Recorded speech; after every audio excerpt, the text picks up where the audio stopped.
Neste vídeo, vamos analisar um exemplo de aplicação da lei de Ampère para determinar o campo magnético referente a um solenoide infinitamente longo. O que significa um solenoide? Significa uma hélice, uma espira helicoidal que conduz corrente. Você pode traçar uma analogia com a espira de um caderno, como essa que eu estou exibindo aqui, ligando ambos os terminais a uma bateria, teremos o estabelecimento de corrente e esta corrente gerará um campo magnético. Essa espira helicoidal será definida pelo número de voltas que ela possui. Quanto mais próximas forem essas voltas, quanto maior o número de voltas e maior o seu tamanho longitudinal, mais homogêneo será o campo magnético gerado por esta corrente. Então vamos supor que esta espira é infinitamente longa e possui um raio A. Temos aqui a corrente que está vindo dessa direção, ela está saindo do plano do papel, dá uma volta e penetra no plano do papel aqui embaixo, para novamente dar uma volta e sair do plano do papel neste ponto e penetrar nele neste ponto. Vamos caracterizar este solenoide por uma grandeza chamada N, que consiste no número de voltas contido em um certo comprimento. Por um exemplo, poderíamos falar em 10 voltas por centímetro. Você poderia calcular o número de voltas simplesmente pegando uma régua, tirando 10 centímetros e medindo quantas voltas essa espira possui em um comprimento de 10 centímetros. O nosso primeiro passo aqui será fazer uma análise da simetria do problema, aplicando a nossa regra da mão direita para cada elemento de corrente nesta secção longitudinal do solenoide. Então, vou reproduzir este desenho aqui. Então, para cada fio, o campo magnético será dado por círculos concêntricos ao fio. O sentido é dado pela regra da mão direita. E eu vou representar cada campo magnético de cada fio. Em cima, como a corrente está saindo do plano da folha, os círculos terão todos o sentido anti-horário, dado pela regra da mão direita. E a mesma coisa nós teremos na linha de baixo, em que agora a corrente está entrando no plano da folha. Então agora, pela regra da mão direita, o campo terá sentido horário. Note que para a mesma linha, na região entre um elemento de corrente e outro, os campos de cada elemento possuem direções opostas, tanto aqui como aqui. A mesma coisa embaixo. O campo deste fio está apontando para baixo e o desse fio do lado está apontando para cima. Nesta região, nós teremos o campo nulo.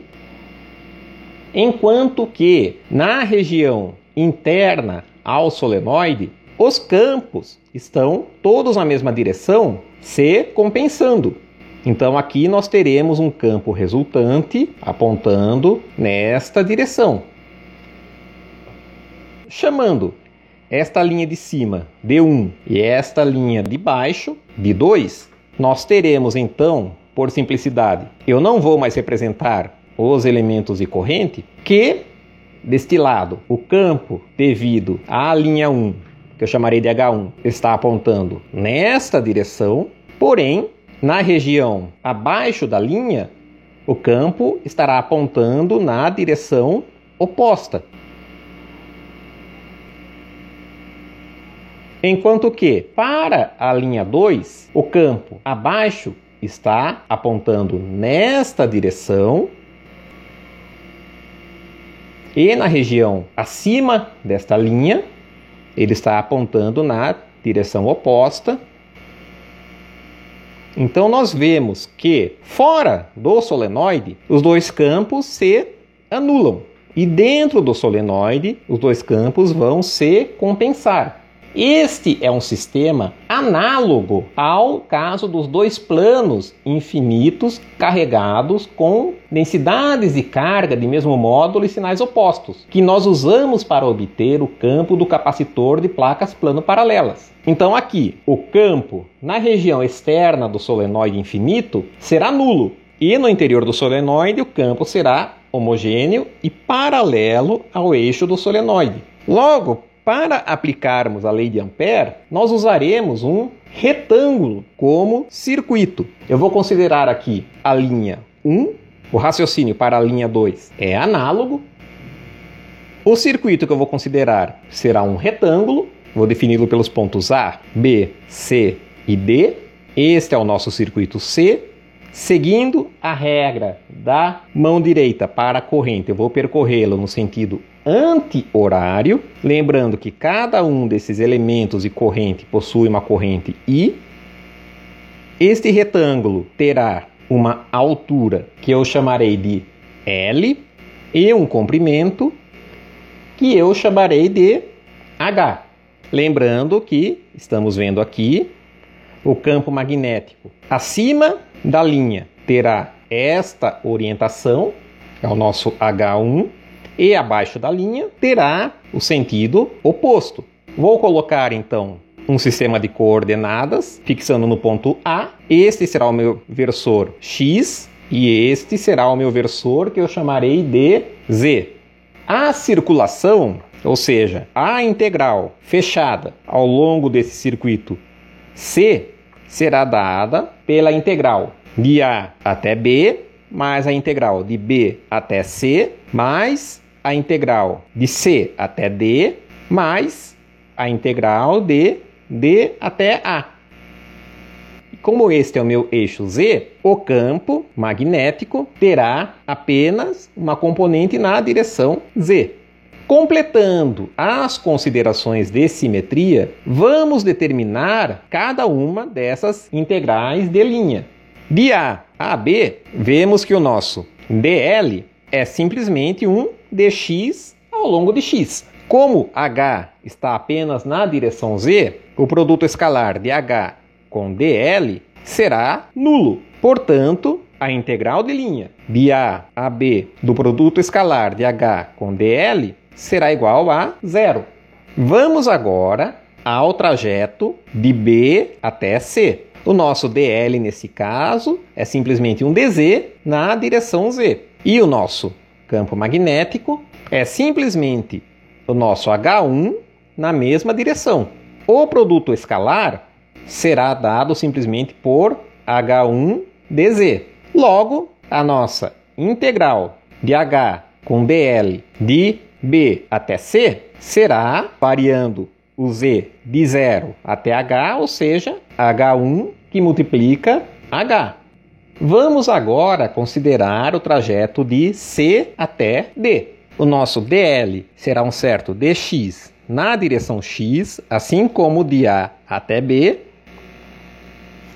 E como o nosso H é sempre um H1 na direção Z, o produto escalar de H com dl será igual a zero. Portanto, a integral de caminho de C até D do produto escalar de H com dl se anulará.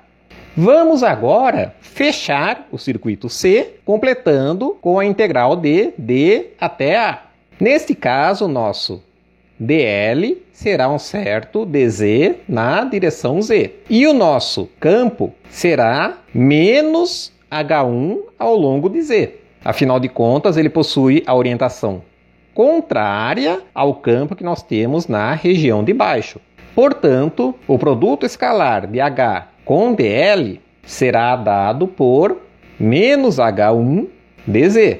A integral de caminho de D até A de H escalar dl, então, será dada por integral de menos H1 dz pego de z igual a h até z igual a zero, que nos fornecerá menos H1 que multiplica 0 menos H, que nos fornecerá H1H.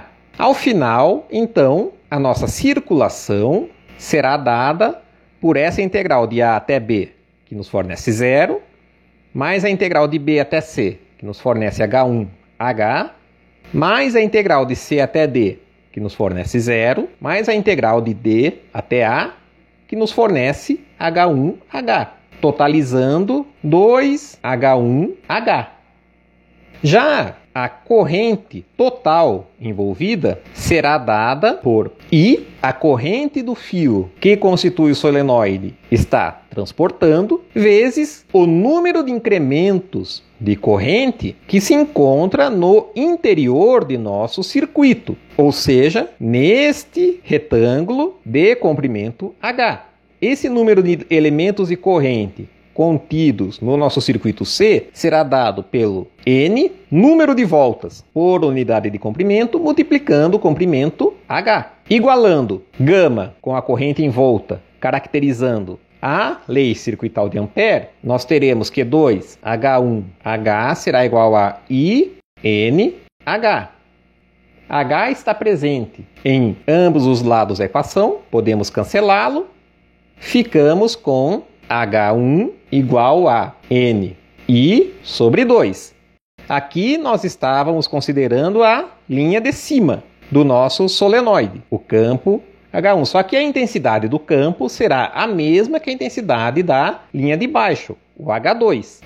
No interior do solenoide, nós temos os campos se somando, H1 mais H2, ao longo da direção que estabelecemos como sendo Z. Assim, em coordenadas cilíndricas, se este versor radial for ρ, definindo a distância ρ a partir do eixo de simetria radial, nós teremos que no interior do solenoide, ou seja, para ρ menor do que o raio do solenoide, que é A, H será igual a H1 mais H2, ambos têm a mesma intensidade, NI sobre 2, nos fornecendo NI. E no exterior, ou seja, para ρ maior do que o raio do solenoide, os campos estão em direções opostas, o campo resultante será nulo. Ao final, como nós definimos essa direção como Z, o nosso vetor campo magnético, em função de ρ, a distância até o centro do solenoide, será dada por 0 para ρ maior do que A e NI na direção Z para ρ menor do que A.